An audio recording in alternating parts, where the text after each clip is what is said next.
మన రాజ్యాంగం ఆర్టికల్ 21 ప్రకారం ఒక్క ఆర్టికల్ 21 కాదు 17, 18, 19, 20, 21 ఈ ఆర్టికల్స్ అన్ని ప్రకారం దేశ ప్రజలకి అనేక హక్కులు ఇచ్చింది. వాటన్నిటినీ కనుక మనం మౌలికంగా కనుక మనం చూసుకుంటే మనం ఒక లౌకిక ప్రజాస్వామ్యాన్ని కలిగి ఉంది ఆ రాజ్యాంగం ప్రకారం. ఈనాడు ఈ దేశంలో ఇలాంటి లౌకిక ప్రజాస్వామ్య పరిస్థితులు ఉన్నాయా? 75 సంవత్సరాల తర్వాత రాజ్యాంగం ఆమోదించుకోమన్నబడ్డ తర్వాత అయితే నిజానికి ఏంటి అంటే మీరు అడిగినటువంటి క్వశ్చన్ చాలా వాల్యుబుల్. నేను వేసుకునే బట్ట మీద, తినే తిండి మీద, నివసించే పరిస్థితి మీద, నా పేరు మీద దాడి జరుగుతూ ఉంది. నేను పెళ్లి చేసుకోవాలా, పెళ్లి చేసుకుంటే ఎలా పెళ్లి చేసుకోవాలి అనే దానిపైన దాడి జరుగుతూ ఉంది. దీన్ని మధ్యప్రదేశ్లో ఒక గ్రామం లోపల ఒక అన్టచబుల్ కాస్ట్ కమ్యూనిటీ మనిషి తెల్ల పంచకు ఆకుపచ్చ అంచు ఉండినటువంటి దాన్ని కట్టుకున్నాడు అని చెప్పి, అంచు పంచలు దళితులు కూడా కట్టుకుంటే మరి మేమేం కట్టుకోవాలి అని చెప్పి దాడి చేసినటువంటి లోకమే అంచు పంచలు. ఈ కాలం లోపల కూడా ఇవాళ మనం ఒకటి చూద్దాం. చాలా పెద్ద చర్చ జరుగుతూ ఉన్నది ఇప్పుడు దేశం లోపల. దేశం దివాలా తీయడానికి కారణం ఏంటిది అని అంటే దేశంలో పేదలకు ఇస్తున్నటువంటి సంక్షేమ పథకాలు కారణం అని అన్నాను. ఈ ఆర్గ్యుమెంట్ అంతిమంగా ఎక్కడికి దారి తీస్తుంది అని అంటే I'm not supporting to TRS party or any ruling political party. దళితులకు అదేదో బంధు ఇచ్చినందుకు, ఏం బంధు అండి, దళిత బంధు ఇచ్చినందుకు వీళ్ళకు కోపం కానీ వీళ్ళకి ఇయ్యలేదని కాదు అక్కడ. అంటే ఈ దేశానికి ఉండేటటువంటి లక్షణం ఏంటిది అని అంటే ఒక చట్టం వచ్చినంత మాత్రాన దానికి అదిగా అమలు కాదు. మన దేశం లోపల డౌరీ అబాలిషన్ యాక్ట్ ఉందండి. ఇవ్వకుండా ఆగుతుర్రా? అంబేద్కర్ రైట్లు ఇవ్వట్లేదా? కమ్యూనిస్టులు ఇవ్వట్లేదా? లిబరల్స్ ఇవ్వట్లేదా?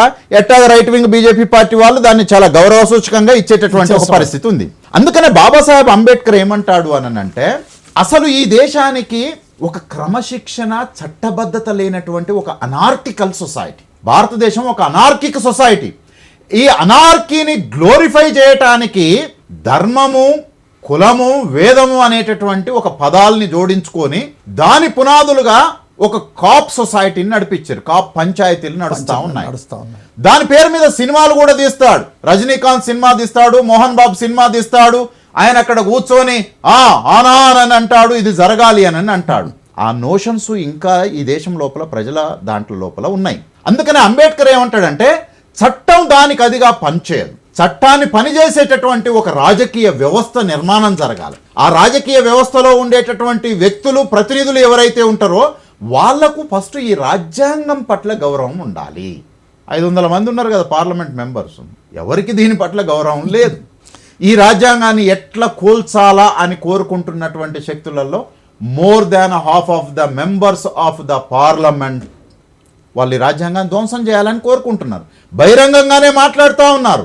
ఒకటే అండి, ఈ దేశం లోపల ఆధిపత్య శక్తులు ఏమి చేయాలనుకుంటే అది చేయటానికి సాధ్యమవుతుంది.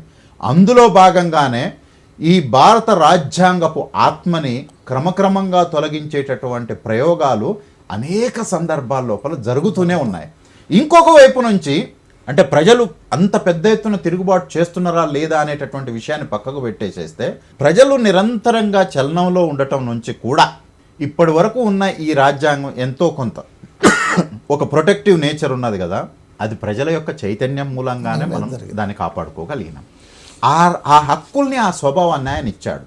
అంటే కేవలం రాజ్యాంగం రాసుకుంటే సరిపోదు. ఈ గొప్ప రాజ్యాంగాన్ని అమలుపరచాలి అంటే ఆ సమాజాన్ని కూడా చైతన్యవంతం చేసుకోవాలి.